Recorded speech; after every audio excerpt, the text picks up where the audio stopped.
In 2001, Charlie Burrell and Isabella Tree stood at the boundary of their property, 1,416 hectares of depleted farmland in West Sussex, England. It was land the Burrell family had owned for over 2 centuries, but that day, they made a decision their neighbors called utter madness. They stopped farming. They removed every internal fence. They broke the Victorian drainage systems that had been channeling water away from the fields for 100 years.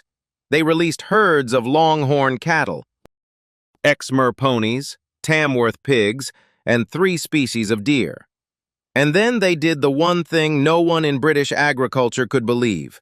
They stepped back and let nature take over. By 2025, ecological studies of the estate, now known as Knepp Wilderness, documented a recovery that even its founders could not have imagined possible. The number of breeding birds had increased by 916%. Nightingale territories increased from just 9 singing males in 1999 to 62 in 2025, a 500% rise on an estate that had recorded only 1 nightingale territory in its 2005 baseline census. Populations of European turtle dove, a species that has declined by 98% across Britain, increased by 600%, making NEP possibly the only place in the country where their numbers are rising. Butterfly species richness doubled. Dragonfly and damselfly abundance increased by 871%. The estate now hosts one of the largest populations of the Granaris butterfly in the UK, with 283 individuals counted in a single day in 2025.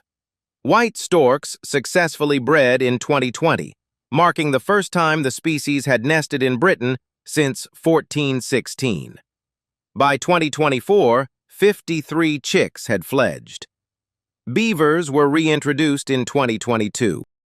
All 5 species of British owls now breed on the estate, along with 13 of the country's 18 bat species, including 2 of the rarest. What 25 years ago was a failing commercial farm that Isabella Tree described as a biological desert is now one of Europe's most significant biodiversity hotspots.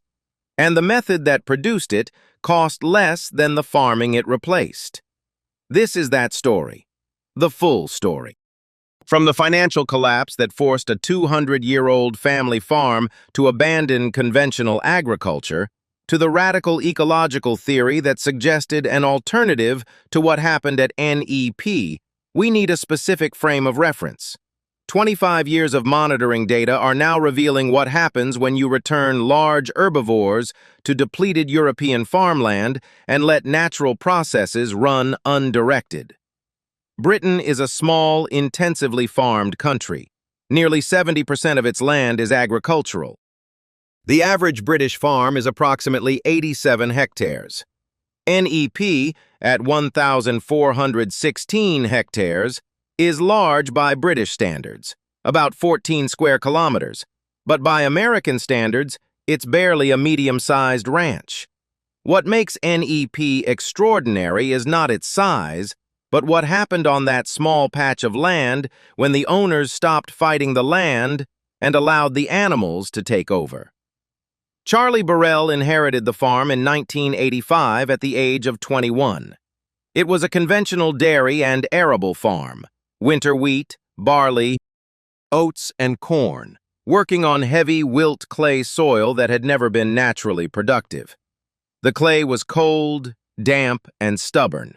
Yields were consistently below national averages. The farm survived on subsidies, not profits. Burrell spent 15 years trying to make it work, investing in new equipment, testing crop rotations, and draining the fields more aggressively. By 2000, the property was losing serious sums of money. The economics of industrial farming on marginal English clay had reached a dead end. But this is where the NEP story differs from a simple farm closure. Burrell and Tree didn't sell the land. They didn't convert it into a housing development or a commercial forestry plantation. Instead, they observed what the land was doing, failing at farming. And they asked themselves a question that almost no one in the British sector was considering in 2001. What would this land do if we stopped telling it what to be? Before seeing what the land decided to become when the animals were freed and the fences came down, it is crucial to understand the theory that made this experiment possible. Without it, the project would have had no scientific basis or chance of being approved. The intellectual engine behind NEP is a hypothesis proposed by the Dutch ecologist Frans Vera in his 2000 book, Ecology of Grazing and Forest History. Presented a radical and, for many ecologists of the time, heretical argument. The conventional view of European ecology held that the natural landscape of the lowlands before human agriculture was a closed canopy forest. If you remove humans, according to this line of thinking, the trees take over. Vera disagreed. He argued that prehistoric Europe was not a closed forest, but a dynamic mosaic of open grasslands, scrubland, and woodlands maintained not by humans, but by large herbivores, aurochs, wild horses, elk, deer, and wild boar. The megafauna that roamed Europe for hundreds of thousands of years kept the landscape open through grazing, browsing, trampling, and darting. They created clearings, maintained grasslands, opened up the canopy, and in doing so, generated the kind of habitat complexity that supports the highest levels of biodiversity, not the deep, dark forest that most ecologists assumed was the European flaw. Vera proposed that animal disturbance was the key to life. Burrell and Tree saw in this something that no one else had attempted to prove on a large scale in Britain. If you put large herbivores back onto depleted farmland and remove fences and drains, if you let animals create the landscape rather than humans design it, what exactly happens? The memory of the soil. The wild before the silence. To grasp the scale of what was recovered in the NEP, we must first visualize what was lost. Centuries ago, this region of West Sussex, known as the Low Wild, was an amalgam of ancient oak woodlands, floodplains, and dense scrubland. The historical record in the Domesday Book of 1086 already described these lands not as open fields, but as a pannage landscape, where peasant pigs fed on acorns in a semi-wild environment. The very name of the neighboring village, Storton, derived from the Saxon Stoston, or stork village, is a linguistic fossil that speaks to a biological abundance that was already legendary 600 years ago. However, by the end of the 20th century, that richness was a distant memory. What Charlie Burrell inherited in 1985 was not an ecosystem, but an open-air factory. The transformation was not the result of malice, but of a post-war system designed for survival. Following the Agriculture Act of 1947, the UK became obsessed with food security. Farmers were incentivized to remove every obstacle to production. In Gnep, this meant the systematic destruction of complexity, removal of hedgerows. Miles of old hedgerows were uprooted to create larger fields suitable for heavy machinery. Aggressive drainage. Over 60 miles of Victorian and modern drainage pipes were installed to try to dry out clay that by nature wanted to be a swamp. Intensive chemistry. To force growth in poor soil, tons of nitrogen fertilizers, herbicides, and pesticides were applied, eliminating the fungal and bacterial life that maintained natural fertility. The clay trap. A bankrupt economy. The system seemed reasonable on paper, but it clashed head-on with geology. Clay is an unforgiving substrate. In winter, it's a cold mudflat, and in summer, it cracks like concrete. Charlie Burrell spent 15 years fighting this cycle. He bought 200 horsepower tractors that sank into the mud, tested cutting-edge crop rotations, and increased investment in dairy technology. But the economics of industrial agriculture on marginal land was a debt trap. By 1999, the farm was producing an average of 4.5 tons of wheat per hectare, a paltry figure compared to the 9 or 10 tons produced by farms on more fertile soil in eastern England. The dairy operation, despite its 600 high-producing cows, barely covered operating costs. The farm didn't survive on the market but on government subsidies, which accounted for the bulk of its actual income. NEP was on life support, with accumulated debt exceeding £1.5 million. The biological desert. The chain reaction of degradation. What Isabella Tree called a biological desert was not hyperbole.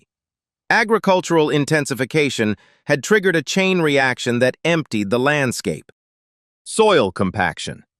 The weight of heavy machinery crushed the soil structure, preventing air and water from circulating. Mycorrhizal fungi, essential for plant nutrition, disappeared. The silence of insects. Pesticides decimated invertebrate populations. Without insects, insectivorous birds such as the red-backed shrike and the wryneck disappeared completely from the area. The death of the scrubland.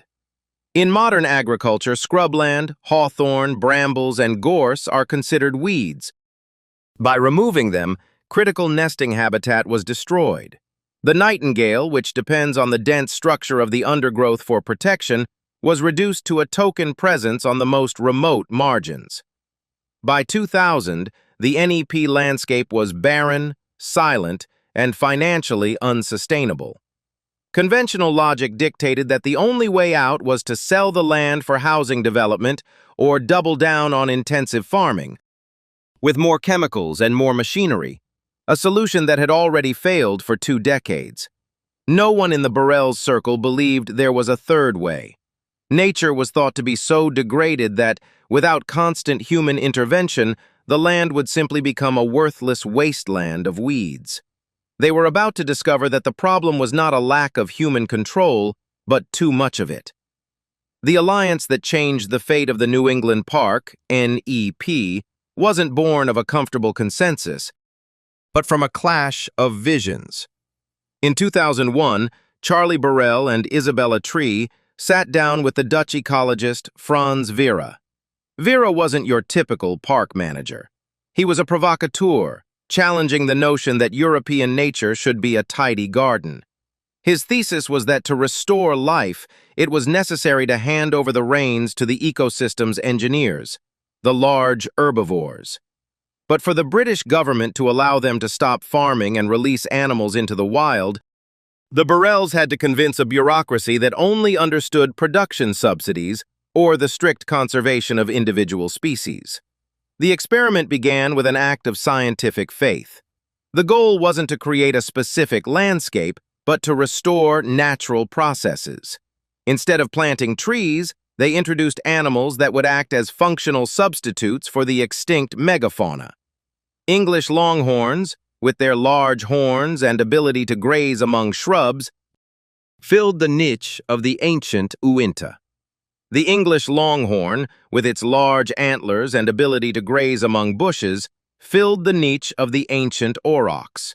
The exmur ponies, an almost prehistoric breed, took the place of the tarpon. The tamworth pigs, with their long snouts and semi-wild behavior, acted like the wild boar, turning over the soil and creating patches of bare earth. Finally, 3 species of deer completed the guild of herbivores. The real work wasn't managing the animal, but observing what they did. Isabella Tree describes those early years as a period of constant tension. The change wasn't subtle. When plowing and herbicides stopped, the soil responded with an explosion of what neighboring farmers called weeds. Hawthorn, blackthorn, and brambles began to colonize the overgrown tribal fields. Here occurred the first major scientific surprise that defied the common sense of traditional conservation. Most conservationists believed that recovering rare birds required habitat-specific management. But in the New England Park, NEP, the scrubland, hated by humans for being dirty and impenetrable, turned out to be, in Tree's words, rocket fuel for biodiversity. These thorny thickets acted as natural nurseries. Within the protection of the brambles, oaks, and other trees began to grow without being devoured by deer. A self-planting forest was being created, with a structure far richer and more complex than any manual planting. It was at this point that an undeniable indicator appeared: the nightingale. This bird, whose population had plummeted across the country due to the loss of dense habitat, found its last refuge in the chaos of the NEP. Censuses led by conservationists like Penny Green revealed numbers that no one could explain using old models. Nightingale territories increased from a single one in 2005 to 62 in 2025. Monitoring data showed that the new Environment Protected Area, NEP, was supporting bird population densities that surpassed any traditionally managed nature reserve in the UK. However, the project faced fierce opposition.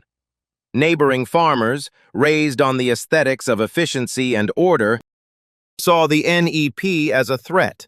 Legal letters were sent denouncing the proliferation of Jacobea vulgaris, a native plant but toxic to livestock if consumed in hay.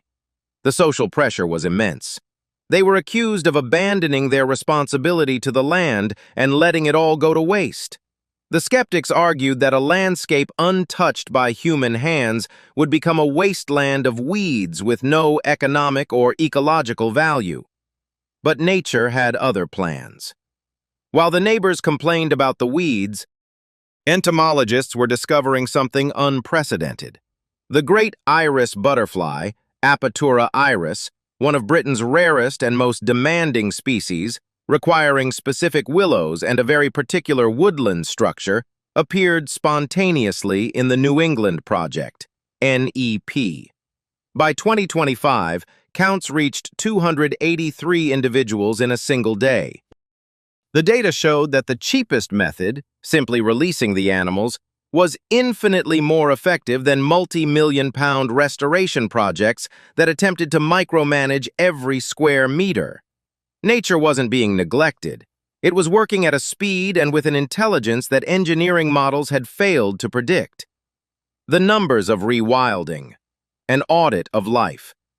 25 years after that leap of faith, the data are no longer just anecdotes. They are the scientific evidence of a paradigm shift. The 2026 report, titled Two-Decade Ecological Review at NEB, produced in collaboration with Queen Mary University of London, reveals figures that challenge even the most optimistic predictions of the 1990s. Soil microbial biomass has increased by 125% compared to the intensive crop farms surrounding the property. It's not just that there is more visible life. The very base of the ecological pyramid, the soil, has been regenerated. Organic matter content, essential for water retention and fertility, has measurably increased in just 2 decades, a process that soil science used to consider to require centuries. Today, NEB not only produces biodiversity, but is also a critical infrastructure for combating climate change. The NEB Wildland Carbon Project has confirmed that these renaturalized soils are capturing carbon at rates comparable to old-growth native forests, with the added advantage that this mosaic ecosystem is far more resilient to fires or pests than a monoculture tree plantation.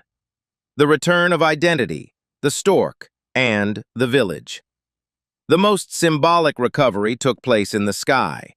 The reintroduction of the white stork in 2016, led by experts like Roy Dennis, was not just a biological success, it was a historical redress. In 2020, when the first pair successfully nested, a 604-year silence was broken. By 2024, 53 chicks had fledged from their nests at the New England Estate, NEE, and by 2025, the colony boasted 23 active nests and 86 eggs. This resonates deeply with the culture of the village of Storrington, located just south of the estate. Its name comes from the Saxon Stoeston, meaning stork village. For 6 centuries, that name was an empty word, the description of a bird no one in the village had ever seen.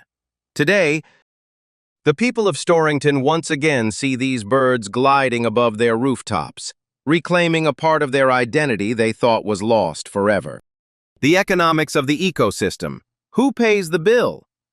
One of the most persistent criticisms of the NEP model is that it's a luxury for the wealthy. However, detailed economic analysis reveals a different reality. The farm is now more profitable than it ever was as a dairy and crop farm. Income streams have been radically diversified. Wild game production. Longhorn cattle, deer, and Tamworth pigs roam freely, without the need for external feed or preventative antibiotics. Their meat, of exceptional quality and fed exclusively on natural pastures, is sold at premium prices through their own butcher shop, generating a profit margin that milk never achieved. Ecotourism. The model of photographic safaris and luxury camping attracts tens of thousands of visitors annually, employing more people from the local community than the previous mechanized farming did. Biodiversity credits are granted to property developers who, by law, must offset the environmental impact of their construction elsewhere. Nevertheless, this transition has not been without its challenges. There were farm workers who lost their traditional jobs and neighbors who still consider the farm a nuisance. The question of who benefits from this is legitimate. NEP's answer is that soil degradation and insect collapse would have killed the farm in a few years anyway. Renaturalization simply chose a different future before the system completely collapsed. A revelation for the world. What began on a small clay plot in Sussex has become a beacon for the world. From the plains of Eastern Europe to the Scottish Highlands, the NEP model is being replicated.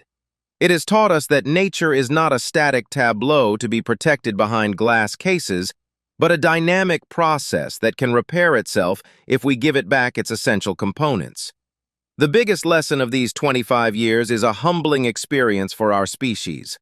For a century, we spent fortunes on engineering, chemicals, and subsidies to force the land to do what we wanted, and the result was a silent desert and an unpayable debt.